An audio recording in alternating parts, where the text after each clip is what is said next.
All right, apparently we are live. Good morning, Dan. And I'm hearing another thing. There we go. Okay. Yep.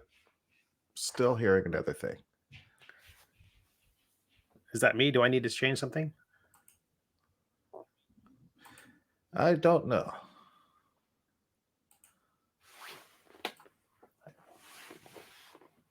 Come on. Where is it?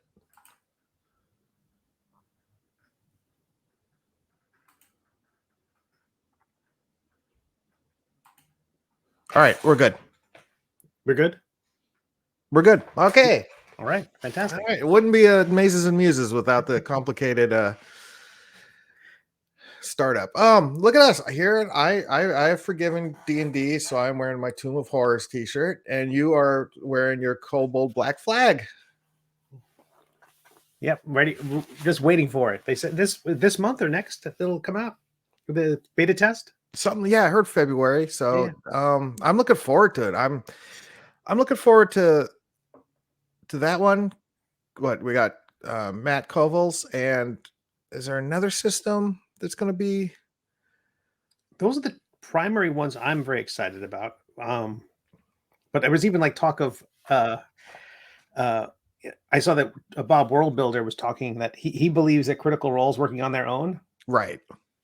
That's but something tells me Critical Role is not really going to have. I don't see Critical Role going the OGL SRD route. I don't know. I would say no. I would think that they don't.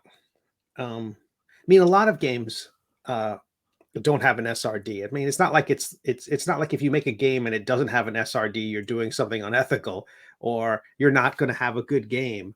It's that whole thing came about was because the whole kerfuffle was because we had an SRD and it was being yanked from us. So no, but I don't know.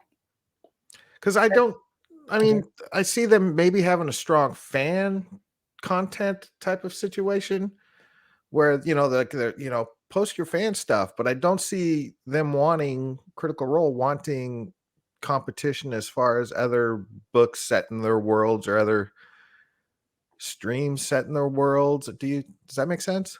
Yeah. And I would say that the logic there is that Critical Role is a set narrative. They're about, we talked about this with the Dungeons and Dragons and the weirdness of having a Dungeons and Dragons movie. We're going to say, oh, it's a D&D movie. And we're like, okay, that's cool. What's it about? Because saying it's Dungeons and Dragons doesn't tell us anything about what it's about. If you say there's a Vox Machina TV series or a Critical Role TV series, you say it's either Vox Machina, Mighty Nine, or Bell's Hells. It's one of those three campaigns. You have a sense of what the story is about, and then casting is a secondary thing. Whereas the D&D movie it's a Chris Pine D&D movie. It's this weird meta thing that is more about. It's it's like if there was a movie about the Mets. It's like, well, what do you mean? Is it which Mets? And well, it's a Chris Pine Mets movie. It's like, okay. I'm curious as to why you brought up the Mets. I'm a New Yorker, former New Yorker. Okay, so that's your team. That's your baseball team. As much as I have one, I don't have. It's like we talked about with Dungeons and Dragons. It's the ship of Theseus. My team of the Mets was Mookie Wilson and Hubie Brooks and Darryl Strawberry and the 1986 team when I was into it and I was, a kid. And then also it was like growing up on Long Island, New York. You had the choice of either being for the, to me it was either the Mets team or the Evil Mets Empire or the Yankees, yeah. And the Yankees were like, to me, it was like, they're buying a good team, and I was like, hard to feel enthusiasm for the rich kid. Well, you and Spider-Man are both Mets fans. Fantastic. And apparently so is Snake Eyes from G.I. Joe. Really? That's great. Yeah, because I remember there was a little experiment where they were going to let people write their own fiction on Amazon for various licensed property, and the G.I. Joe was one of them. And in the guidelines of the G.I. Joe, the one thing you could not, I mean, there was a number of things you couldn't do with G.I. Joe characters, but one of the things that had its own bullet point was Snake Eyes is not a Yankees fan. That's fantastic. I like Snake Eyes more now. But it's a weird, like, well, what is your team? I don't really have my team. I mean, I'll root for pretty much anybody who's losing at any given time during a game. I'm always the guy. I'm like, oh, I'll be all for a team, and then they fall behind. Then I'm kind of rooting for them. I want them to do well. I hear you. Well, yeah, I mean, we know I just I'm want a everyone team. to feel good about themselves. I'm a team guy. I got my Titans, which everybody knows from during the football season, and then baseball season. I'm all about my hometown with the Angels. So, That's great. all right. So yeah. So with Cobalt Press and maybe Matt Kovals, I'm already thinking on what I'm going to do with those systems as far as third party creation. Are you really? Yeah. Because what I'm thinking about doing is just I want to establish a different world for each one, rather than just one. Because these are brand new sandboxes to play in, more or less. I mean, yes, they're compatible. Cobalt Press is compatible with, and then one D&D is another one too. So I'm like, well, okay, let me start off fresh. So I'm already kind of thinking on the lore and the fluff part of these games, but that's because I love lore and fluff, which will be 2 characters in the next upcoming. But so yeah, so I'm already. This is why I'm excited about. I mean, I got a whole bunch of books from Cobalt Press the other day about all their world creating and all the city making and all this sort of stuff. I mean, if anything, this whole thing this last couple months have just I've probably dropped $500 in role-playing game books from various companies. That's great. That's great. And a Humble Bundle right now has one for Path. Wait, no, wait, which one is it for right now? There's one for Pathfinder too. Yeah, Pathfinder right now. Yeah, $25 for more than everything you need. It's great. Yeah, but I don't see. Oh, and then Pathfinder 2. Yeah, I mean, that's one of the things that when the original Pathfinder, they grew so big and had so many different supplements that I quickly was like, oh, I'm overwhelmed, or oh, I'm intimidated. Yeah. So that's one thing I'm looking forward to. These new game systems, or these new, whatever we're calling them, is there's not going to be this huge amount to jump into and digest. So it feels like onboarding to Pathfinder is more difficult because sure, you can pick up the core book and get those basic archetypes and get those basic rules. Oh, but by the way, there's all these other books, and this one has a bunch of archetypes. It really feels like I don't feel like you need Strixhaven and Fizzbands and Tasha's to play D&D. Whereas Pathfinder does feel more important to understanding the game. And I'm thinking, as I'm developing these ideas, I'm thinking, what if one of my selling points is you just need the core book?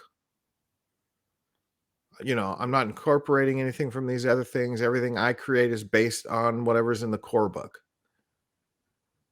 In terms of working off of Black Flag, or yeah, exactly. Yeah, like creating third-party content. Just sort of, not. That's why I'm thinking about making my own, settings for each of these game systems. That way, my own Forgotten Realms, so to speak. That way, somebody says, well, I want to use the duelist from this book. And I'm like, well, they don't have the duelist yet in here, Right. But they have, the slinger over here. Use Dan's slinger instead of the Pathfinder's duelist or whatever. I don't know. Usually as I'm just talking off the top of my head as I do here with you every Sunday morning. That's fine. That's great. This is a safe space. This is confessional because no one's here. Yeah. So let's what's happening? Are you launching your Kickstarter this week? That's the plan. I'm putting an asterisk over it because I feel like I still have so much more to do. I was going to launch it on the second Tuesday in February, and then I'm like, because I stream on Tuesdays. It was going to work out well for that. That would give me Wednesday. I'm part of the Pencil to Pencil podcast. That's Wednesday nights.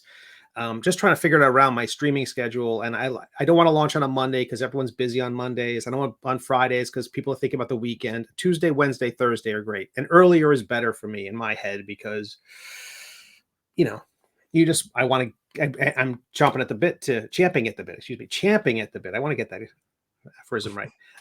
To launch, and but that second Tuesday in February is Valentine's Day, and it made me think that next year I have to do something like a romance themed Zine Quest thing. It'll be a romance themed subclass that will launch on February 14th in Zine Quest of 2024. But that's 12 months away. I don't know if Valentine's Day really is going to affect the gamers. Yeah, we're a loveless lot. Well, it's like well, maybe I'm just the cynic in me, but that's like saying, well, I couldn't launch on the 1st or the 2nd because that was Groundhog's Day. I don't know. It feels like I don't know. I mean, to me, it's like I'd want to stream that evening, but people will probably be out at dinner and being social. I hear people do that. Word on the street. I've seen sitcoms. They talk about Life's not a sitcom. If only. So the thought is currently to launch on Tuesday. If it doesn't launch on Tuesday, it will launch probably the following Wednesday, the 15th, which is I launched on the 15th the last time, right smack dab in the middle of the month. But Tuesday is the smack dab middle of the month, 14th. Oh, it is. You're right. Right. But it's really interesting. I got a lot to do. There is a new spreadsheet out on Twitter that's not quite as comprehensive as last time's, which has kind of the stats of all the various projects that are going on. It's not. I don't think it has the kind of upkeep the way the last one did, but it's still out there in an early form. It's worth checking out. I'm not sure how I can even. If you do a search for Zine Quest and sort, it should pop up in the first 8 or 9 pages of scrolling garbage. spam, and then assuming Twitter's working at all.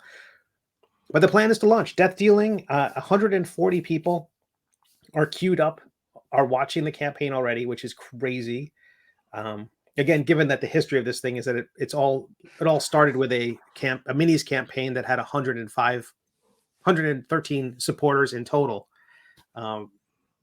So I'm optimistic about the campaign, but I have more artwork. I want that page to be really impressive when people hit it, and that means I need to finish more artwork, and I don't know if I can finish it in time. So you've got 2 days. I know, but it has to be great. It has to be. No, I guess you got a week. You got a week, yeah, because the 14th. Yeah, if I had one more week, I think I could put it over the top and also produce a really nice video. And I think the launch will be better. But I think I told the last Kickstarter, but also I have a thing I've got to get. If I could just spend all day drawing, but I want to get every Kickstarter out from Intoximancy before I launch the next one. That's like a principled thing I need to do. I feel weird launching another one if people haven't gotten their goods, or at least they haven't got a tracking number. Right, that makes sense. Okay, so I don't think we'll go long today, and you can jump right into it and get packing. That's one. Well, you got your books apparently. I did get mine. They were gorgeous, very gorgeous. Yeah, but I like how you snuck in because you snuck in the hardback to me, the hardcover, because now I'm going to have to order the hardcover for the next Kickstarter because the completist in me. That's how I get you. Yeah. The first one's free. Here you go. And then but look at the printing on that. That's Mixum. And they did a wonderful job. The prices are pretty expensive. It's a print on demand. Prices per book are expensive if you do few, but if you get up to 150 or 200, price comes down a lot. Reasonable. Yeah. Yeah. I mean, I'll definitely check them out because that turned out gorgeous. It's not really a zine, Steve. It's a zine. It's a book. No, it's a zine. It's a little zine. It's 32 pages, all of them. Yeah, that one. The hardcover's not. Yeah. No. But it's Zine Quest. This is it. There's also a mini, and but But yeah, this is technically a zine, except it weighed too much. I think I mentioned this before.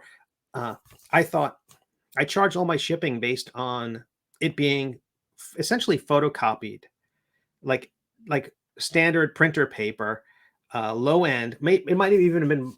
I was, it was going to weigh very little, an ounce at most, and the heaviest a package can be, excuse me, at first class postage is 3.5 ounces. So this got more pages. The paper got thicker. The cover got thicker.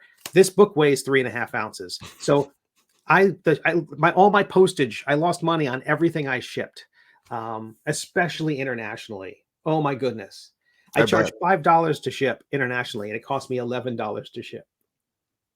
So someone paid $10 plus $5 shipping, 15. It cost me 11 to ship. That doesn't include the thick mailer. That doesn't include the sticker, the coaster. Oh yeah, and the zine. So if anyone who internationally who bought the zine, I lost money. But so shipping is going. Everything's going to be a little more expensive. The next one, I think, even the zine itself will be a little more expensive because I plan on making it every bit as fancy as this because now it has to match. Yeah, exactly. It has to match. If it goes on my shelves over here, they've got to be exactly the same. Um, that's what pissed me off about Dark Horse and their Firefly comics. None of them are or the trades. None of them are the same. Some are softback, some are hardback, some are different Oh, size, some are digest, some are. I get hung up on the height of these things, of the things on the spine. Like if they're off, I don't want. I mean, there's going to be a little bit of that always because it was made by humans, um, but it can't be too far off. Like sometimes they Marvel Essentials books, the spines were it was chaos. Yeah. None of them looked good next to each other. It was like they were fighting each other, and not in a cool Marvel way. All right, so let's see what else is happening in the world. Catacombs and Comedians. I had my big meeting with the club owner, and he gave me his notes. And there's some, we're going to do some stuff, but the show is safe. There will be more Catacombs and Comedians. He just wants a bigger production, so that means I get to make a bigger production. Tell me more. What do you mean bigger production? I don't. We're still figuring out, but we're going to change the form. Does he get the concept? Does he get what you're doing? Kind of, but he wants to be more comedy club friendly. So now we're going to have a guy come out before the show because we used to just come right down, sit down, and get going. But now we're going to have like an opener come out and warm the crowd up. And it's going to be one of the players from the game, and he'll do nerd and D&D related jokes, and get and where are you from and who's having a birthday stuff out of the way. And then I'm going to make a video. So he'll introduce and explain the show of what the crowd's going to see, but I'm going to make a video that explains like the lore and the world of Catacombs and Comedians. So I get to do that. That's fun. So it'll be like a short, 2-minute video at tops, like, kind of like a trailer, like in a world where, Yeah. type of thing. And, but he wants more crowd interaction. And though we have plenty of crowd interaction, he's been there for 2 shows. So I don't know if he gets it all. And one of them, he was sitting in at the table playing. So, but yeah, I mean, he's still, and I'm like, well, look, a lot of this comes out of my pocket. And he's like, look, if you need us to help. So I got that. Good. They're going to back it up. I'm like, and then I told them, look, you guys got to advertise it more. You guys are using the same old plain graphic that I came up with a year ago.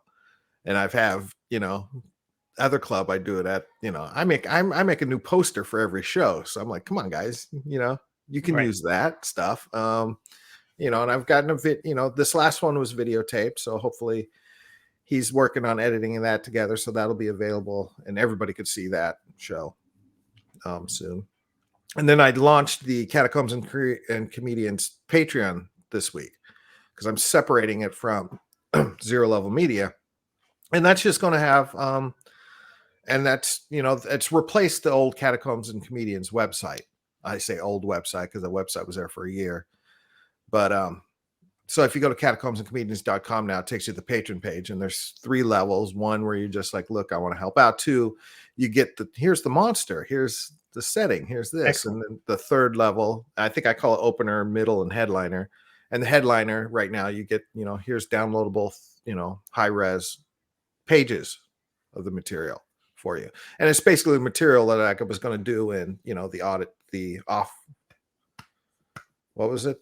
Auditing off print. Yeah, the off print. How soon they forget. But So I'm that's taking great. stuff So like that. you get and that content out there without the shipping and the Exactly. printing. No, that's exactly what and then there'll be more, like I'll have other shows, other creative or catacombs comedians related shows, and it'll be a one place stop. Yes, you can watch the videos on the Catacombs and Comedians YouTube page, but it'll also be available there. Yes, you can hear the podcast on Spotify, but yeah, it'll be available there. So if I was going to say, if somebody's into Catacombs Comedians a whole bunch, they're going to be their one-stop shopping spot. And there'll still be plenty of material or plenty of stuff there for non-patrons, like information on the shows and dates and all that sort of stuff. So you don't have to support with a patron tier. That's just where you can go to get all your Catacombs and Comedian information.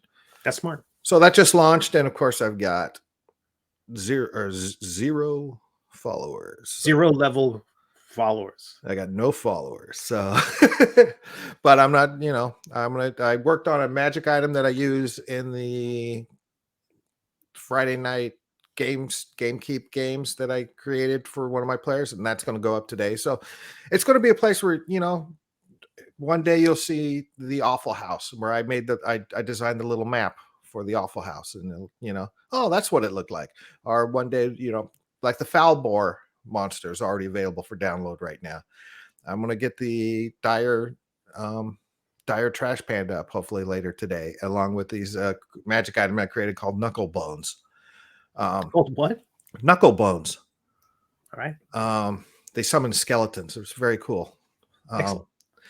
So that's where Catacombs Comedians is now. I got a show February 23rd down in Huntsville, and then I don't know when my next date in Zanies is, but I'm working on the video, and I'm working with the comic to write material for the the opening headline or the opening, hey, where are you from type of thing. And so yeah, Catacombs and Comedians is still going strong. There'll just be a few more changes for the better. October at Gamehole Con, it looks like we're 90%. We're going to be there. I think it's a done deal. 90%. I've been talking with Alex, who runs it there, and he's like, yep, that sounds good. We're going to get this together. So I've got, you remember Matt Forbeck we have here? He's going to be one of the players. Excellent. Cartoonist, designer John Kowalik is going to be another player.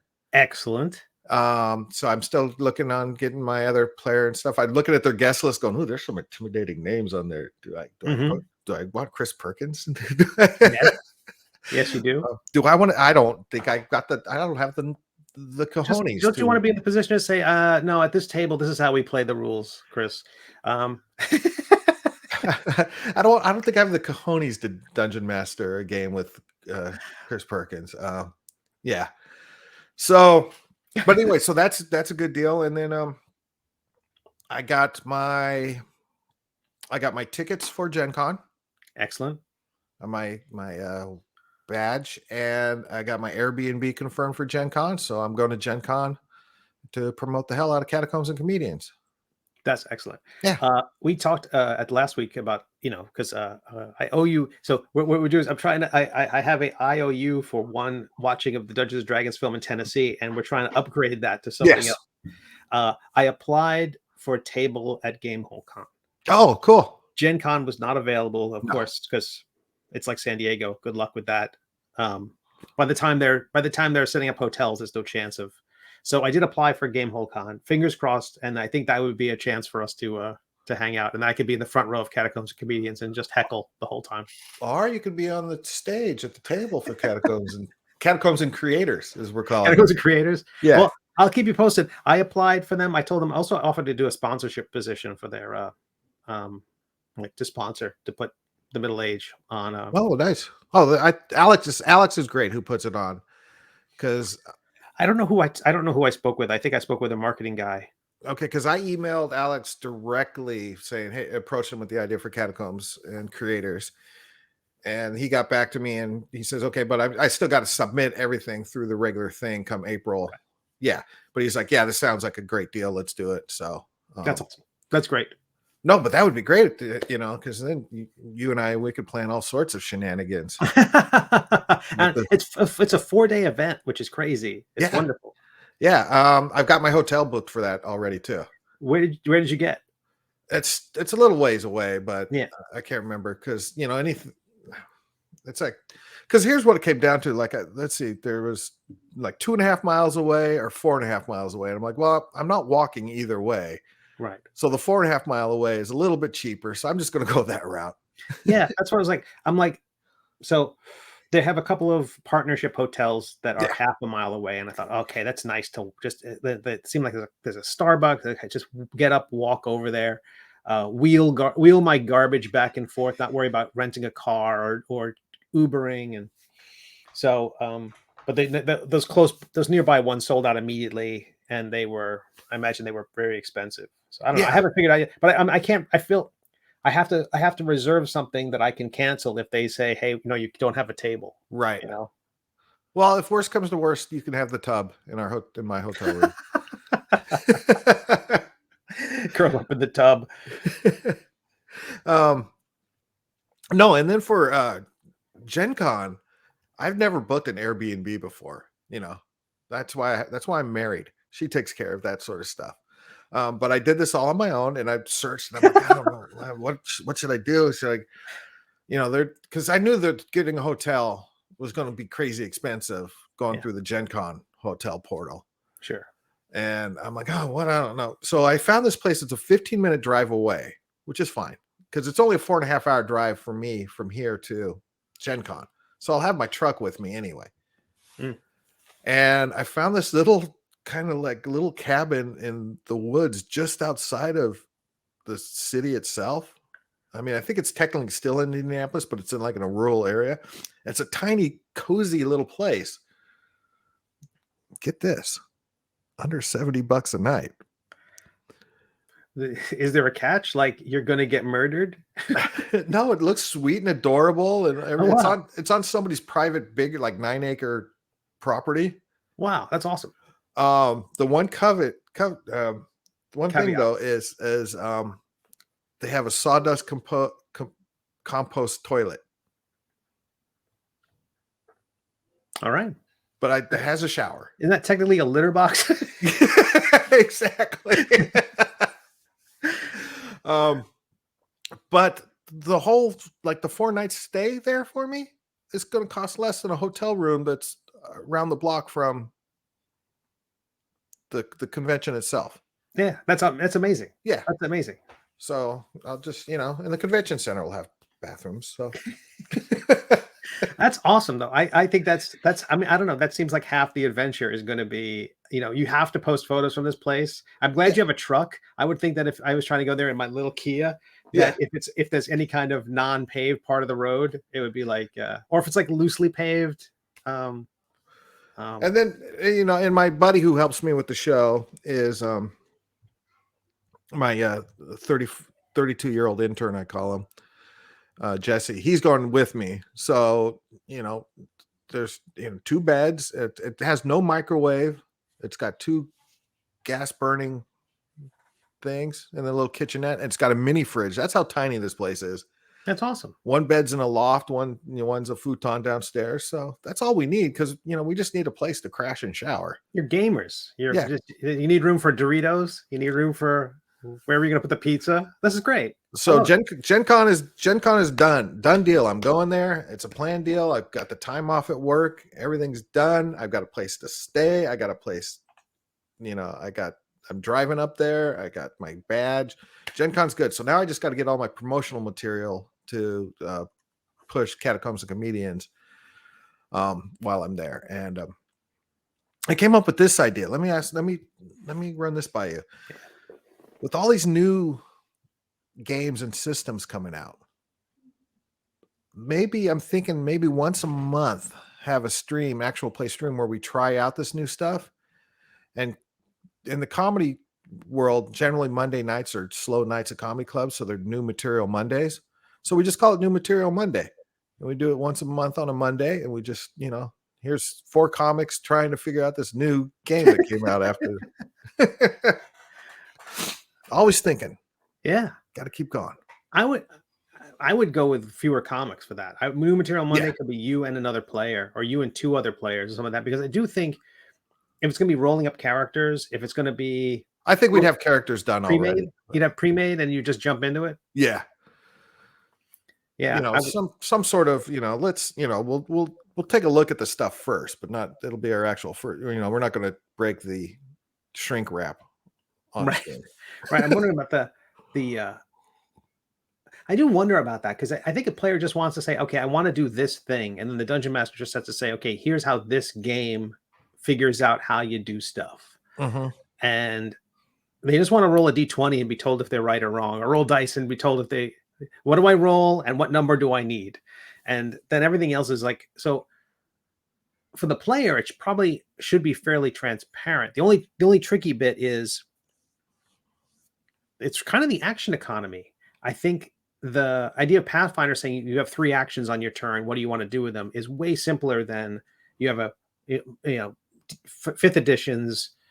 You have your action, you've got your bonus action, you have a reaction possibly, and your action might have multiple components depending on your class. Yeah. So suddenly it's like this whole flow chart, and you're like, yeah.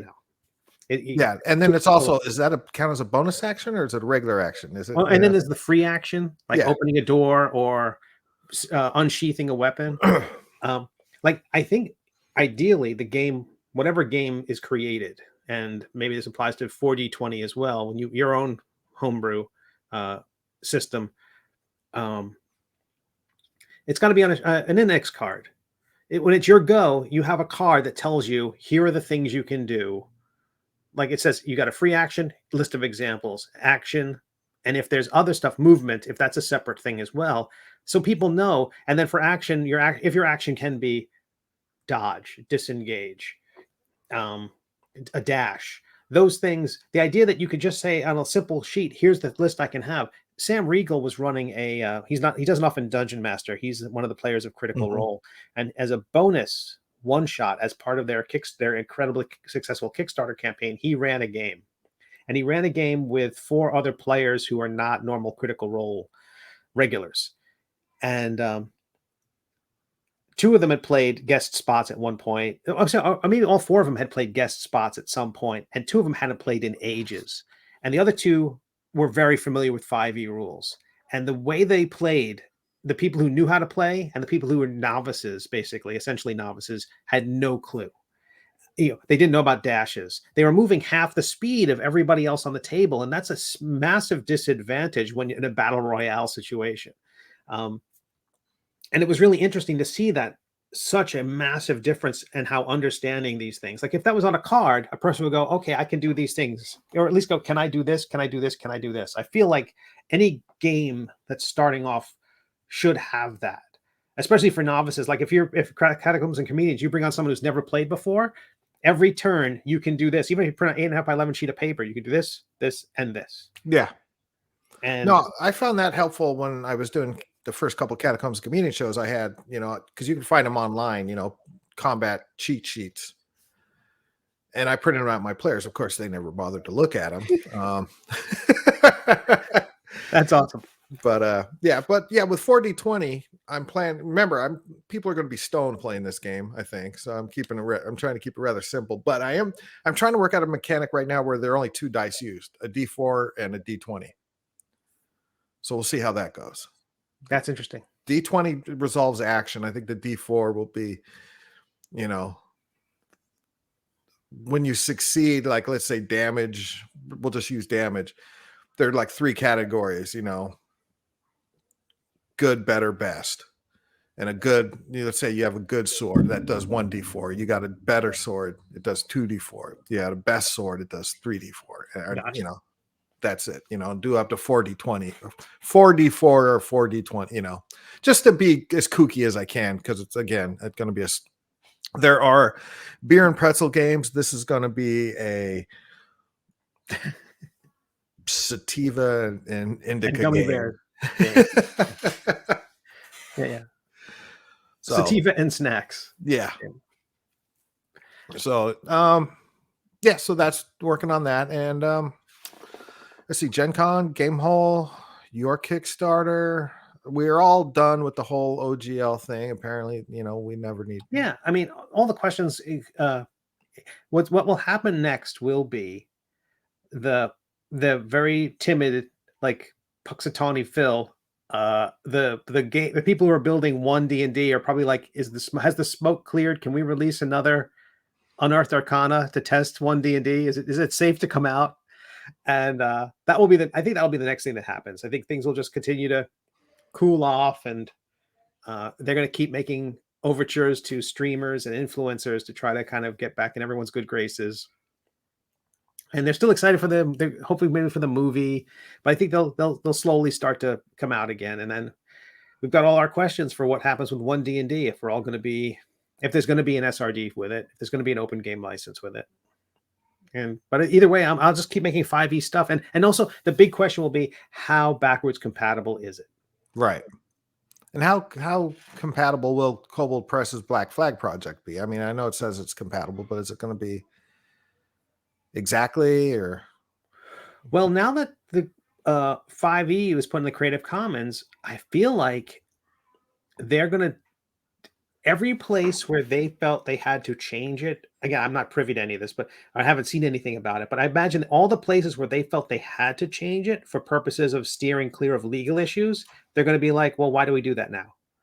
If the 5e system is better and it's in not in the public domain, but it's in Creative Commons, if 5e is there and their solution for advantage or ability checks, all that stuff, which is things that people are kind of common parlance now, if you were going to reinvent that, as we can't call it an ability check because that's someone else's expression, we have to call it, a skill, roll a skill determination, all the stupid stuff they had to thesaurus their way out of.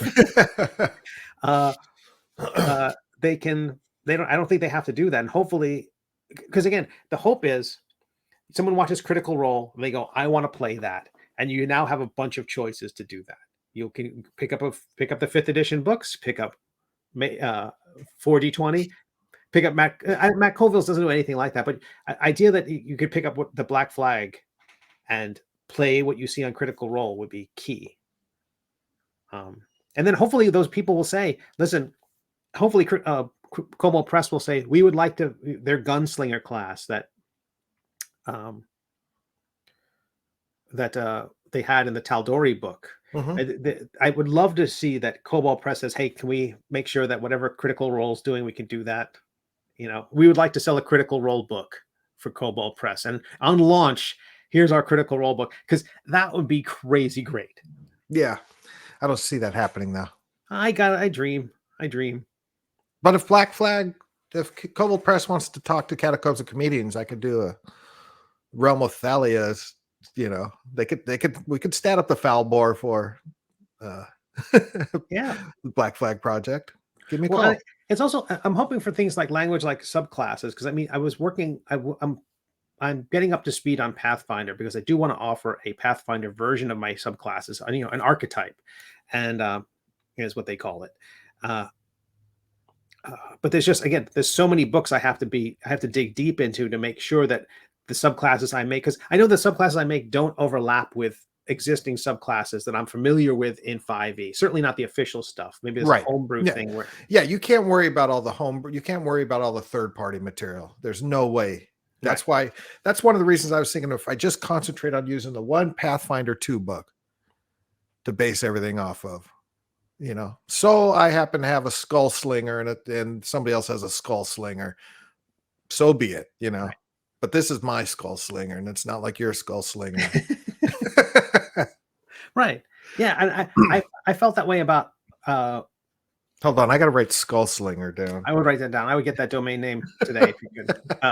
That was kind of what I did. Was I did a search for domain names that I liked, and if the domain name was available, then okay, that's what I care about. That's how I title my books. that Really? my comics. If the domain's available? Yeah, if I Good. come up with the domain, I come up with the title. Go, oh, somebody put. Oh no, that's already taken. Mhm. All right, how about this? Oh, hey, that's available. Okay, so Yeah. Do the a quick original Amazon title for my search, do a quick Google yeah, search. the original title for my book might be changed 3 or 4 different times until I find a domain name I can use. That's right. And then I buy the domain name, and then I never finish the book That's great. or comic. I'm last night I shared on to my backers of Intoximancy. I did my first sculpt that was just for uh my web shop and just for my Patreon supporters. It was taking the Kegger monster Uh-huh. and making that available. I created this model for purposes of an illustration. So it's this kind of Hollywood false front sort of situation. So it looks good for purposes of an illustration, but if you turn it on its side, things are flat, nothing connects, it doesn't look right. But I'm like, okay, I've built a lot of the pieces. What does it take to turn that into a model? And I spent some time on my Twitch stream here working on it, and finally got it to the point and did all the parsing and all the stuff you have to do to make it work. Um, and so now and it's been selling on my website, and I feel like this is a big thing for me now. That was like first time for me. It wasn't part of a Kickstarter. It's just on my website. I'm just telling my existing audience, and hopefully every month on Patreon I'll put a new model up. The next one I'm going to do is the Buzzkill, which again is from Intoximancy. The idea being that it's 80% done. It's going to take some work, and I don't know. I love this. My website is selling PDFs and STL files fairly regularly. If that can continue to increase, uh, you know, it's not going to replace Kickstarters for me, but it's No, you're making a presence for yourself, and yeah, and people. This silly thing is making people happy, and if the next thing I make can make people happy too, the response has been so kind. Everyone's over the moon. One guy was like, "This is rare quality for a 5e product or third-party product," and I'm like, all from one dude in a spare bedroom somewhere in Florida is, I don't know, makes me happy that people like it. No one's been like, "Hey, give me my money back." when do you want to tackle doing a foul bore miniature for me? Oh wow. After the Kickstarter, I'm gonna say that. I've only ever sculpted somebody else's stuff, but I think you'd be great to work with, and I think you'd be cool with all the weird tweaks I'd have to make it work. Some people, like I did a mini of Jamar Nicholas's character Leon from his Scholastic graphic novel, and I felt it's so tough. The character's got this kind of these short dreads. Oh yeah, which I've are never seen that. Yeah, super hard to do with my limited sculpting skills. But a foul bore, I bet it's goofy, it's cartoony, it's right in my it's in my wheelhouse. yeah. Um, After this Kickstarter, my next Kickstarter is either going to be the middle age, depending on how far along the story is, or it's going to be the 25th anniversary of of Astounding Space Thrills. So I have to do an Argosy Smith sculpt and make that as part of the Kickstarter because, No, of course, that's your thing now. That's your But a foul bore, huh? That would be a lot of fun. That would be a lot of fun. How big is a creature? Is it medium or large? I think it's large. It's the size of an owlbear. Huh. Okay. That's Well, interesting. tell you what, if you become a patron of Catacombs and Comedians, you can download that. That's great. No, I'll send you all the info. That's great. Does he have drawings of it from other sketches of it from different angles that there were like progress illustrations, or is it just the one shot, just the one A version? couple. We got a logo. We got. Do I have it right here? We got a different sticker where it's just like a head and shoulder of the foul bore holding up a D20. Okay. Because the foul bore has become our official logo, our mascot, the unofficial mascot of Catacombs and Comedians. And then he did Frankenstein, mummy, werewolf, and a vampire version of the foul bore. But it's just, he changed a little thing here, But I'll send you everything I have on a foul bore. All right. And then of course we've got the foul bore on that sticker, we got the foul. We use it for our ampersand. which I think is great. Yeah. Which everybody gets a free sticker if you sign up for the Catacombs and Comedians patron in the month of You mail February. everybody a sticker? Yeah. I'm going to send everybody who signs up in the month of February. I don't expect more than 2 people to sign up for it, so it's not going to cost me anything. So you have a mailing list? Yes. All right. And so have you hit those people up about the launch of the No, I was waiting to get a little more content thrown up on There you go. There you go. Because I imagine people are going to jump on that. Yeah. In fact, that'll probably happen. I spent yesterday cleaning out the garage, setting up my station for my 3D printing so I can print that kegger. Oh, wow. Oh, wow. Dude, I'm so envious. I mean, I haven't even done a test run yet on it yet, so we'll see. It's been in the box. That's about. And I've taken it out, and that's all I've done. It's still in the plastic wrap, I got it. I got an extra dresser. I moved it up against the wall. That's going to be my 3D print station in the garage, and I've got the curing pit and the thing and this and the wash and the whole. I went I went balls to the wall, nuts to butts, and just got it all. Oh, dude! Now I have to make the foul bore, because then you can make them and have them available. And yeah. Because another thing I want to do is guess who's doing a comic book again? I heard rumors to this effect. Go on. It's a story I've had forever. I've been sitting on it forever, and I've had different artists. You want to do it? Yeah, let me do it. But you know how flaky artists are. But writers, 100% salt of the earth, never miss a deadline, always perfect in every way. I agree with you entirely. But artists, oof. Oh, but they would, and I love all of them. I've tried to do it with. I'm not bashing any of them. And some were some names, but they give like 3 or 4 pages in it, and then just quietly, float off. So I'm like, okay. So I decided I would go ahead and work with this guy named Chris Faison again. And I am a very lazy writer. I'll admit that. And so it's a script that I wrote over 10 years ago that's just finally getting done. And it's kind of like Hero Happy Hour, except with science fiction. I kind of take all the sci-fi tropes instead of the superhero tropes. And we're just going to do a 40-page one shot, and I'll see what happens after that. That's great. We're doing black and white, so it's easy to print. It's cheap to print. I'm not gonna, I don't know how I'm going to release it yet, because Comixology just went, tits up. So, I mean, it's still there, but I hear it's horrible to work with. And I don't know if I'm just Kickstarters. I don't know if I would do Kickstarter. So I just might quietly release it. Kickstarter. Out there. But I was thinking with a 3D printer, because it's called Star Marshals. And it's very much a cop buddy story along the lines of, Adam 12 to Lethal Weapon type of thing. You got your rookie cop and your old veteran cop. And it's kind of Star Warsy in that aspect of a lot of aliens and things like that. And but it's called Star Marshals. And so I was figuring I could 3D print badges if I were to do a Kickstarter. The Star Marshal badge would be one of the perks, but we'll see.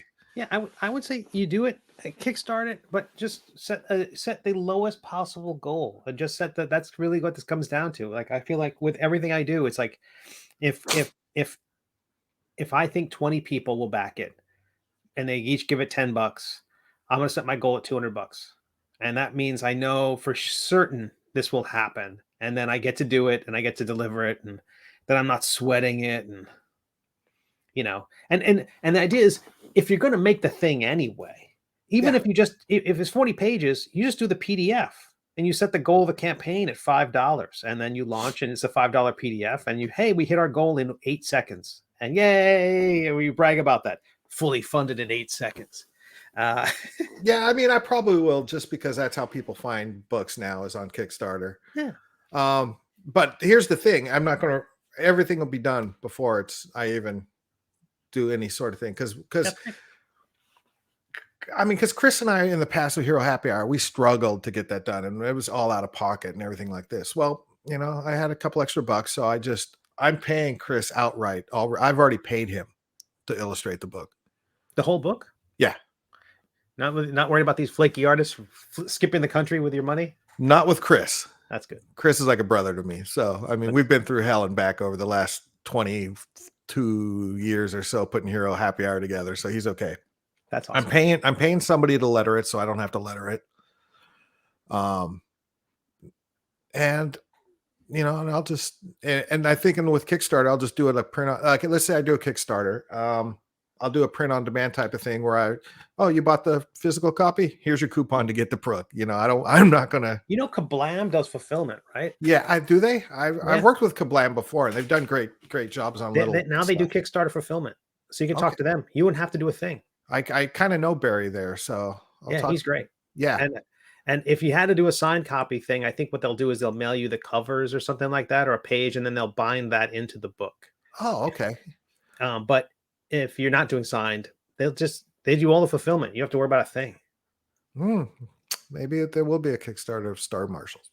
Yeah, or if you just do the PDF, you do one Kickstarter for the PDF, and then when that's delivered, because all you have to do is hit one button, and you go and then you launch. Then you work on the Kickstarter for the print edition, and then by that time you have a little bit of money from the PDF version, and then you include a PDF in the print version, so you're selling more PDFs. And then I do a stretch goal, the Steve Conley alternative cover, and then the metal covers and the miniature and the miniatures he's going to do badges, Star Marshals. You get the badge. Everyone who I will say about Kickstarter, I've run into repeated problems with trying to do early bird offers on freaking Kickstarter. If you limit it by quantity, then if someone ever drops out, that suddenly will become available again, even if it's 3 weeks into the campaign. So as an early bird, it's not an early bird. It's just a limited. And then it's also call it limited instead of early bird. What's that? Just call it limited instead of early bird. Yeah, that's it. But treating it like thesaurus out. Say again. Get your thesaurus out, Steve. And the other thing is, if you do stretch goals, if you do add-ons, the first thing they have to do is they have to go through and select. Their system is not designed for add-ons; it's designed for changing your tier. So you go into so for add-ons, they're still making it part of the changing your tier process. So you can select your own tier, but not if it was time-based. So if it was only for the first 48 hours, you want to change your tier to add add-ons, it's going to force you to choose, and you can no longer choose the tier you're already on.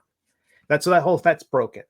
Have you looked at BackerKit? And I have. And BackerKit has this weird other system too, in that they want to charge. If you use their system for shipping, that's fine. But if you use Kickstarter to calculate your shipping, you don't want to double charge people for shipping. So you can add the price of each item for shipping to the previously pledged and paid for shipping options of Kickstarter. But then if a person just walks in cold off the street, they've never paid any early shipping and it's not an add-on price. Now you have to set up a base shipping price for everything, which BackerKit can't tell the difference between a digital item and a non-digital item. So if you have a base shipping fee, as I do for Intoximancy, it charges that base shipping to digital rewards. So if you order a $5 PDF off of BackerKit, they charge you $4 for shipping. Okay. Which is stupid. And I hate it. And so that's one of the reasons why I had to build up my own website. So anyway, I'm going through all this garbage I think I can't do, I don't know how I'm going to do digital add-ons. I don't know how I'm going to do shipping. It's more complicated than the campaign itself is to calculate shipping and fight through these systems. No, you looked really defeated right there. Oh, it's the part that kills me is the thing where it's like me just writing to BackerKit saying, how do I indicate that this is a digital only item and doesn't require shipping? And they went, that's a good idea. I'm like, you think? It was built into WooCommerce 15 years ago. And then have you looked at Zoop? I have not. I haven't either.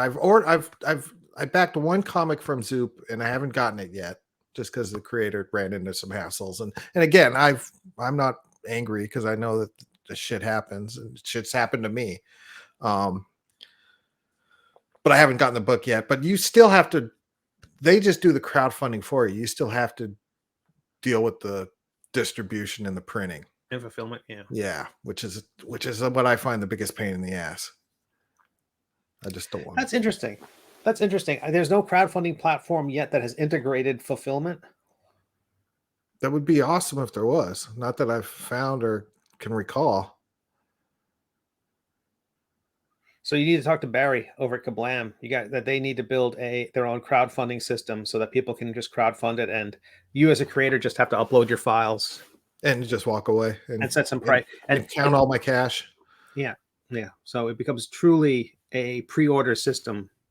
That's all you really need is a pre-order system. I mean, the other option is I could just put it up on Amazon as a print-on-demand book and not Comixology at all. Just do it in there, you know. That's what I do with my web comics. I mean, the problem is with graphic novels and stuff. Their digital stuff, their Kindle, the Kindle stores is terrible with graphic novels because bandwidth costs. But bandwidth in 2023. But the print-on-demand quality is pretty good. It's I'd say it's a little bit better than Ingram Spark. I've done books with them before, and it's been fine. And I've had luck with Ingram Spark. The only problem, you know, like let's say I do one print run and then I do another print run, and like with my children's book, it's all full, you know, color illustrated book. You know, the one run is colors different, a little different than the run off the other version. But I mean, unless you had, you know, both runs, you have no idea. So it's not. You never know which facility of theirs is going to print it. Right. In terms of hardcover printing with them, it's just a crapshoot if the cover is going to be aligned properly. I can show you a ton of examples of books which I have basically half price on my web shop because I find the angle of the cover on the spine is just visibly off, and it pains me. No, I hear you. Yeah. But then I've also got to the point where I'm like, I'll live with it. But mix them. It's like laser perfect. They did such a great job. I am so happy with Mix'em and the work they did. They're my printer, and I love them. I unfortunately, the Middle Age Volume 3 will be done through Ingram Spark because their covers just feel so nice, and I want the books to be consistent, not just in appearance but in feel. Yeah. So, where is Mix'em located? They have at least one printing facility in Illinois. Oh, okay. They are a British company. Okay. But really super interesting. If you've gotten boxes of books from Ingram Spark, you know they basically put them in the thinnest, cheapest boxes available and do terrible job packing it. And I think what they're on is I think their facilities on the 5th floor of a building, and they pack your books and they just push it out and let gravity dump it into a truck. And so when you get your books from them, they're often in terrible condition. The hardcovers wedged against the corner of a thin-walled box, terrible. Mix'em's arrived extra cardboard on every side. The boxes are thick. There's paper everywhere, insulating it all. I opened the box. The books themselves are inside a plastic bag, inside that shell. It's like they care. So much so that as I take the books out, I find myself with extra packing supplies. So I'm putting all this paper is going in a bag. And so if you ordered minis from my website, you're probably getting paper that started with Mix'em because they just sent so much delightful, secure packaging. So if you want the stuff to arrive well, they're great. How long did it take to print with them? 2.5 weeks. The books took a little bit longer. It was around the holidays. It maybe took a month. That's nothing. But they're wonderful. They're fantastic. And they can do that spot varnish thing. Complicated as heck. I will say that their back end system is a little wonky in that when you upload the covers for a hardcover, you have to upload the front, the back, and the spine all as separate files. Yeah, I've done that before. And the specification system is pretty terrible in terms of hardcovers have larger margins on the outside edge because it's a wrap. Yeah. You know, and then and I figured you knew, but in case other people out there, it's got to wrap around and then get glued. And so all that printing that's on the inside there, you've got to take care of that. And then it's got to go underneath this end paper. it's hard to the margins. The margins on the spine are almost non-existent, but they have to be really tall margins on the bottom and top. This whole thing is add 5 days of back and forth with them. But when you call them, they pick up the phone. It's crazy.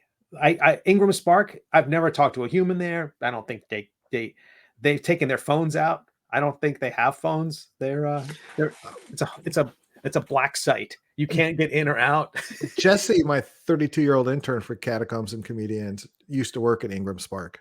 Really? And he has told me stories. So about the 5th floor pushing boxes out. Just let's just say the turnover rate there is very quick, and the hours are grueling. I mean, it's almost like a slave sweatshop type of thing. Everybody, well, let's just say, I don't want Ingram Spark lawyers to get on me, but from what I've heard, hearsay, their turnover rate is huge because most of their employees are people new to the country. They recruit,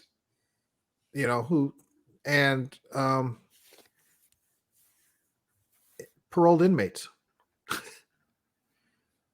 So, which is great. I mean, paroled inmates should get a job, but that's why the turnover rate and the hours, and it's just, that's why I think you sort of take a. You can tell that there's a lack of that their system is designed for a lack of care. It's designed for make it good enough. Yeah, they just want to hit numbers. Yeah, and if people complain, that's okay. We factored that into the cost. We've factored in X percentage of garbage that we're going to mail out, and only half the people are going to complain about it. So we don't have to worry about most of the garbage we ship out. But then if we have to replace the other half, there's a process. It's built into the system. If there's a problem, here's how you upload the photographs. Their system accounts for a large amount of misprinting. Right. And I just don't know what to do with the misprinted books. I don't want to throw them out. Sometimes I bring them to conventions and just hand them out to people. I was at the last convention I was at. There was a guy who came. He has a bookstore. He's like, "Hey, I haven't seen this book." I said, "Take it, please. I can't charge you for it. I mean, look at this. Look at the type on the spine." It's like, no. I don't see anything. It vexes me. It's like if you build in margins, if you build in gutters, that means I've played by their rules to the micron. And if they still screw up and go, it's within acceptable parameters, I'm like, the text on the spine is wrapping around to the front. Anyway, that's me. I'm upbeat, except when it comes to Ingram Sparks printing 30% of the time. All right. So what do you got? What do you got next? Next is Death Dealing. I'm working on a few more illustrations for this book. I've got the second mini is complete for it. There's going to be 2 minis, unlike the Intoximancy. I've got the female rogue you've probably seen on the if you go to deathdealing.com, it's on the title page. Then I've got a second rogue. I'm working on card art and 2 interior illustrations. One for the card shark. A character will throw a card, and in midair it turns into a shark and will bite the attacker, and then turn into a card again. So I've got to paint a shark, which is fun. Oh, I'll tune in for that one. It's the shark's name is Bruce, right? I don't think it's named. I don't think it's now. It's whatever you want to be. That's your table. Let's see.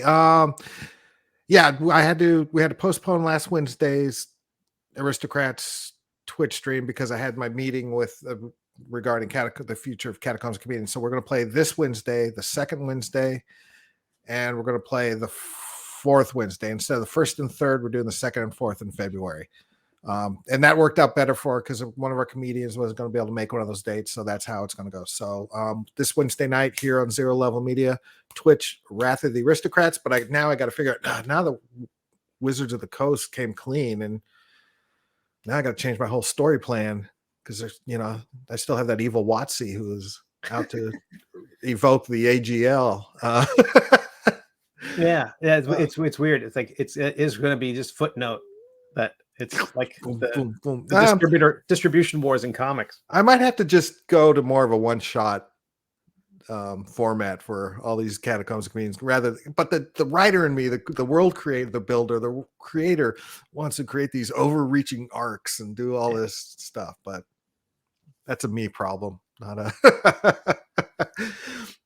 All right, Steve. Talk to you next Sunday. All right, Dan.